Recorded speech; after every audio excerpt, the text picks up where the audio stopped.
So, Mickey, tragedy with Marshawn Kneeland today in the Cowboys. How is the organization handling it? What has been the talk there today? Well, to tell you the truth, since this is the bye week, obviously the players are not here. They had to have their mandatory 4 consecutive days off. And actually, it started on Wednesday. So there's hardly anybody here but me, at least in this department. So, they put out the statement, and we've seen the other statements, but there really has been nobody around to discuss anything. So I can answer that question better on Monday. They did provide, counseling service if anybody needed to come in and talk, but most of the people in the organization were going to be off today since we work, 6-7 days a week. Mm-hmm. They figured, well, everybody can have Thursday and Friday off, unbeknownst to what was going to take place. Yeah. And Mickey, it's just kind of a testament to you got to make sure to check on people. We don't really know, we know some details about it, but not, the full picture yet, but you got to check in on people. And I think the thing that is, shocking to a lot of people, when you see it on the outside, it kind of doesn't matter what happens at work, what happens at home is different, but he just scored a touchdown on Monday night. Like he has started to, in his second year, I know the pass rush is not great for the Cowboys, but you could see, like you watch the games, you could see him starting to make an effect and turn into a pro football player. And now that's tragically cut short. Yeah. And the, tragic death, but the emotional roller coaster from what you just pointed out. I thought he had a really good game Monday night, aside from, recovering the fumble for his first NFL touchdown. But just how he had been playing, and he'd been playing through a knee injury that kind of had limited him in practice for several weeks, caused him to miss a game. I believe it was two weeks ago, and that euphoria to now this is just unbelievably difficult to handle, and for people in the organization, because everybody was so fired up, not only for how he played, but the trades they made. It was like a shot in the arm getting Quinnen Williams and Logan Wilson to add to this defense, and can add to them immediately. But then that was Wednesday, having the press conference with Quinnen Williams, to what took place overnight. And then today, I don't know if it would have been better if people were here, or better that they deal with it on their own until Monday. Yeah, and Mickey, it's really tragic and unfortunate. I texted you. I was saying before, I texted you this morning about it, and then I went on to Twitter to see, let me make my list of things outside of Quinnen Williams that I want to talk to Mickey about, and it was just my whole feed was right Marshawn Kneeland. And then I was headed here to basically, I was gonna take Friday off, and I was going to get ahead, and I had my column all in my mind. And then about 8:30, I started getting the same messages, and it was like, okay, that column, I'm glad I didn't write it ahead of time, because that would have been tasteless, just, covering football so close to when this happened Thursday morning. So, yeah, I had to make a lane correction there. And so here we are. And, right now, I don't know if in our department here where we're at, I'm probably the only person here right now. So, yeah, tough day for us. Even myself, it just affects everybody. You know the guy, good guy, humble, kind of quiet, and for a defensive lineman, and then to not only pass away, but so tragically, it hurts your soul. Yeah, haven't gotten the opportunity to talk or meet Marshawn, and just as someone who's been around the facility in the past, it just I know exactly like you. I'm not only sad for him that I don't know, I'm sad for everybody there that I do know. I'm sad for just the entire situation. It's you can't imagine a team having to deal with this mid-season and what the emotions are and looking over there and him not being there. And there's a lot of emotions that come with this. And I know Dak Prescott has gone through it with his family before. And so I think about it's not only that, but how much does that bring up again? I'm sure for him, that's gotta right. And that's probably still raw with right? His brother, yeah, committing suicide, and then him starting a fundraising campaign to combat mental illness. And there was a guy right across the locker room from you, evidently suffering from it. Mm-hmm. It's a tough thing to handle, and they're going to have to handle it because I've been writing my column still. I had to, like I said, switch gears, but in the NFL, you don't get bereavement cancellations, right? Mm-hmm.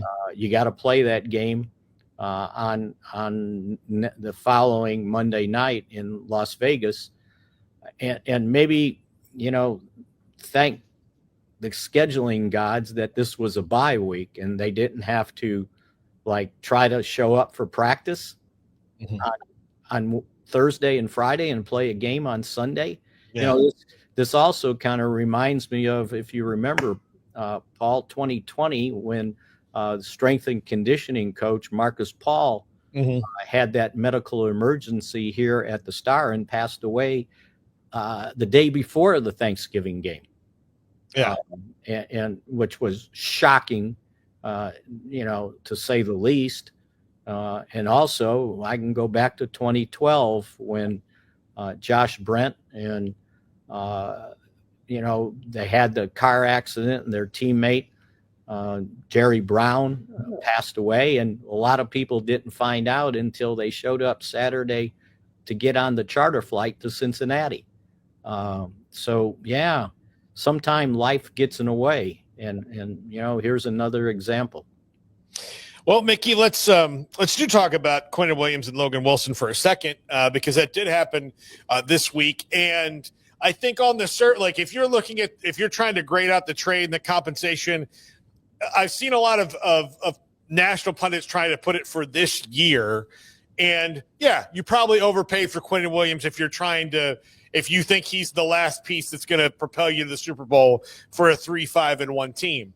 But for a team that has not had elite defensive tackle play for quite a long time, and this is a long-term play for the Cowboys with Quinnen Williams, then I think it's something they probably had to do just from a defensive functionality place, right? Well, I don't know how people can be so anal to think that this trade was to try to survive this year. Next year, second round in the draft, can you get a defensive tackle as good as Quinnen Williams? Probably not, right? Mm-hmm. And who knows where you're drafting in 2027. But all I know is this guy's been a Pro Bowl player for the past 3 years. It's not like, he's played 7 years. He had Pro Bowls, 5 years ago. No, this is recent. And so, and also, if you look at it,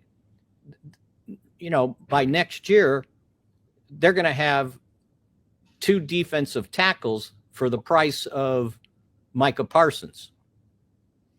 In if you add Kenny Clark into the equation. So, I saw that stuff, and you can't always judge things on analytics, right? Mm-hmm. Sometimes you got to use your eyes.